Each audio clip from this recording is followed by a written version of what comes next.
Fox 10 News is back. Welcome back. It is 5:12 this morning, and talks between the U.S. and Iran are now on hold despite an initial agreement to end the war. Vice President J.D. Vance has now canceled his trip to Switzerland for negotiations. Doug Lazater has more this morning from Washington. Good morning, Doug. Good morning. This peace process is already running into some resistance. Gas prices, though, are continuing to fall, and more traffic is now moving through the Strait of Hormuz. Smoke rising over southern Lebanon. More fighting between Israel and Hezbollah.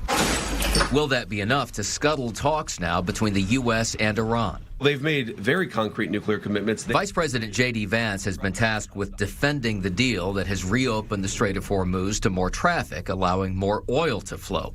But while Iran is declaring victory, Vance has canceled his trip to Europe to begin the next step, negotiations over Iran's nuclear program. And he had a warning for those in Israel who aren't happy with the deal. If I was in the cabinet of the Israeli government, I might not be attacking the only powerful ally that I have anywhere left in the entire world. And there has been some pushback here at home, too. Everyone who bought Trump's book, The Art of the Deal, ought to ask him for a refund, because what Trump has done in Iran is the art of the disaster. And it goes beyond just Democrats. Some Republicans are concerned about relief funds for Iran if the peace process moves forward. I think, unfortunately, the president is receiving some really bad advice on this deal. I don't want to see us send a penny to the Ayatollah. The president, though, says that no U.S. money is going to Iran, but the administration does plan to brief Congress on the terms of this memorandum of understanding. Desiree.